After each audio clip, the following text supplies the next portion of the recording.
Welcome to the third day of Summer General Physics. In this third video, we'll be looking at an example problem involving freefall. So here's our example problem. We have a mailbag being dropped from a helicopter. Now when it's dropped, the helicopter was already descending at a steady rate of 1.5 meters per second. So we're asked to find after 2 seconds what is the speed of the bag, and then also how far is the bag below the helicopter after the 2 seconds. So if we're going to solve this problem, the first thing we should do, as always, is to draw a picture. So here's my helicopter.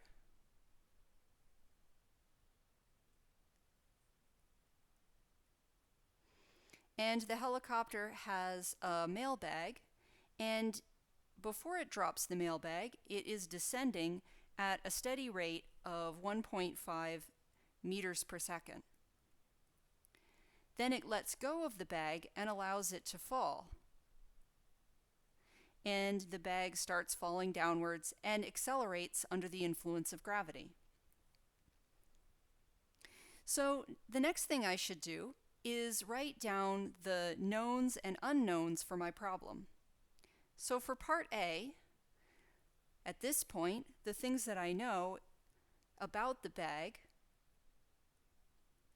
so here I am looking specifically at the motion of the bag, and the things that I know is that the bag initially is moving downward along with the helicopter. So initially, the velocity of the bag is 1.5 meters per second. And since the bag is moving downwards, that's a negative velocity. So it's a velocity of 1.5 meters per second, but it's in the downward, or the negative y direction. I know also that the bag falls for 2 seconds, and I'm interested in the motion at the end of those 2 seconds. And then my unknown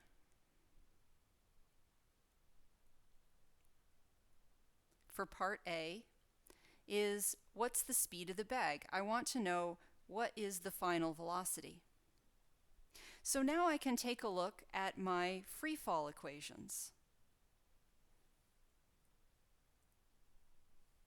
And I want to select one that involves my knowns and my unknown. And another thing, of course, that I know is I know the value of g. So if I look at my expressions, it looks like this first one might do the trick. So that first expression says that v is equal to v naught minus gt. And I know the value of v naught, I know the value of g, and also of t. Now this equation is already arranged to solve for my unknown, so I can just go ahead and plug in the numbers. My v naught is negative 1.5 meters per second, minus g is always positive 9.8 meters per second squared, because I took care of the minus sign in my equation. And then I need to multiply that by the 2 seconds. So that will give me a final velocity then of negative 21.1 meters per second. And that makes sense that it's negative because I expect that after the 2 seconds the bag would still be falling downward. So a velocity in the downward direction is a negative velocity with the coordinates that I've chosen. So then part B asks how far is the bag below the helicopter. So now I need to have a new set of knowns and unknowns. So what are my new knowns and unknowns? So now I know quite a bit more.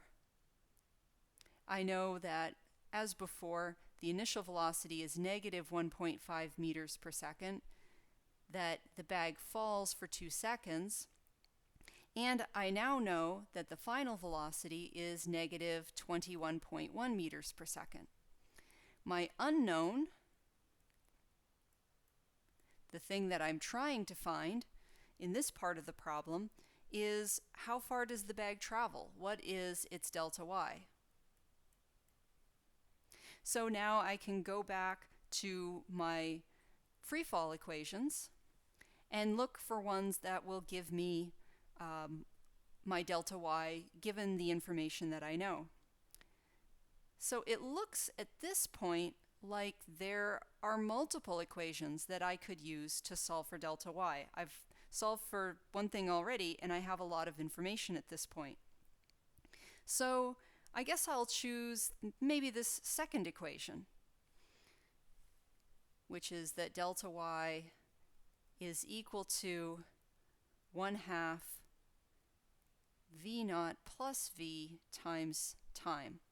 Although I could have just as well have chosen this one or this one. Any of those three would work.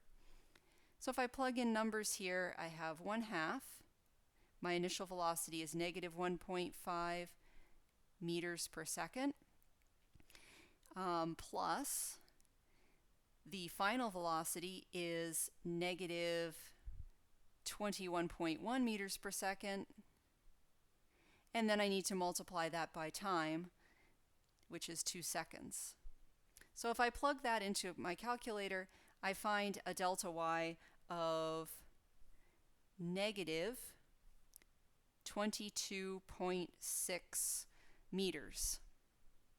And that makes sense that I got a negative value because I expect the displacement of my bag to be negative because the bag is falling downwards. So if the bag had moved upwards, my delta y would be positive, but since the bag is moving downwards, the delta y should be negative. So at this point, am I done? Well, not quite, because I found out how far the bag fell, but this is how far the bag went during its fall from its release point. And while the bag was falling, that helicopter was still moving downward. So the helicopter also descended during this 2-second interval. So this is the delta y for the bag. I better also find the delta y for the helicopter.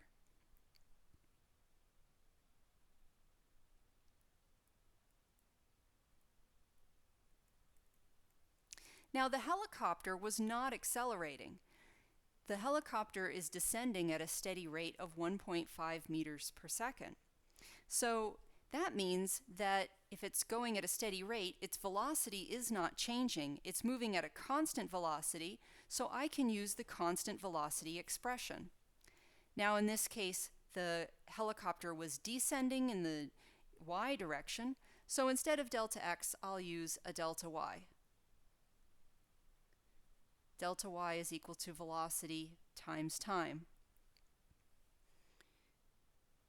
Now the helicopter is moving downward steadily at 1.5 meters per second. So the velocity of the helicopter is negative 1.5 meters per second. And my time interval is 2 seconds. So during the same time interval, the helicopter moved downward a distance of 3 meters. So while the bag descended 22.6 meters, the helicopter descended 3 meters. So if I want to know then the distance between the bag and the helicopter at the end of the 2 seconds, I would need to take my 22.6 meters and subtract off of that my 3 meters. So at the end of the time interval, I would get a difference of 19.6 meters between the bag and the helicopter. So I would say that the bag is 19.6 meters below the helicopter. And that would be my response to part B.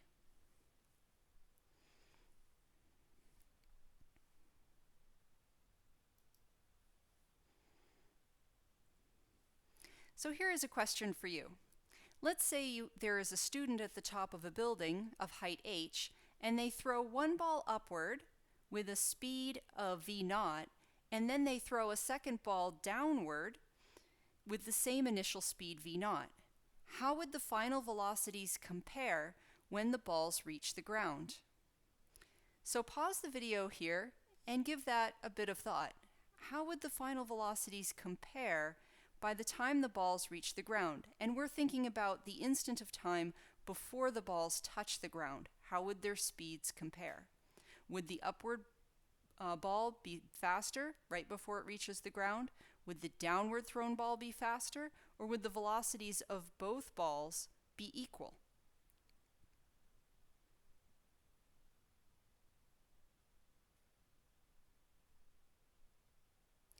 Okay, so now that you've had some time to think about this question, let's take a closer look at it. What will happen? How will the final velocities compare when the two balls reach the ground? So to help us think about this question, maybe we should draw a picture.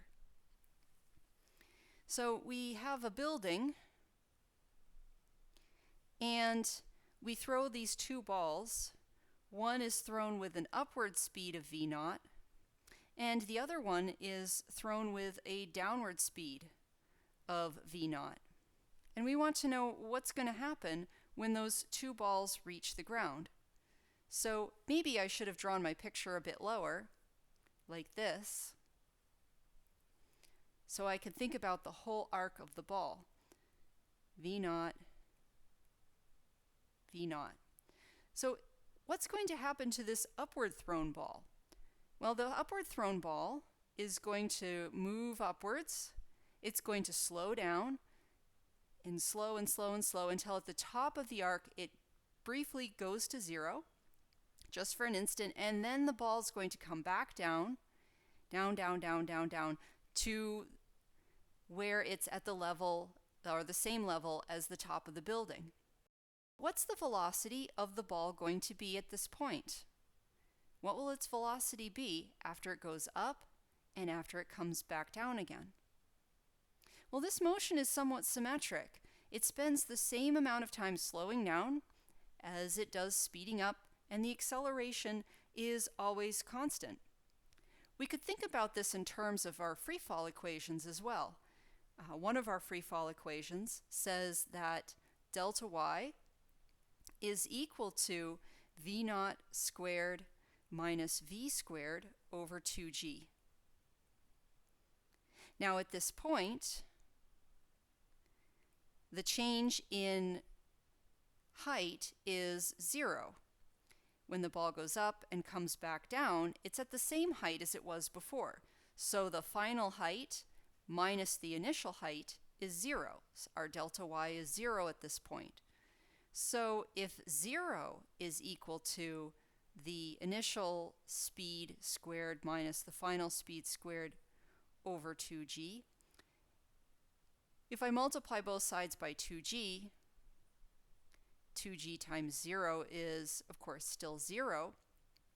And so 0 is equal to v0 squared minus v squared, or v squared is equal to v0 squared. So that means that the velocity here, at this point, when the ball comes back down, will also be equal to v0. So it loses a bunch of speed, but then it regains that speed as the ball falls downward. So at this point, the ball that has gone up and then come back down will have the speed v0, just like the downward thrown ball. So at this point in the motion, it's in the same situation as the downward thrown ball, and the motion from this point downward will be the same for both balls. And so right before both balls touch the ground, they will be moving with the same speed. So the velocities of both balls would be equal.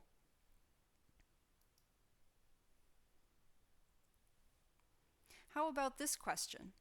A child throws a marble into the air with an initial speed v0. Another child drops a ball at the same instant. Which object's acceleration is greater? The ball, the marble, or will they have the same acceleration? So pause the video here and think about this problem.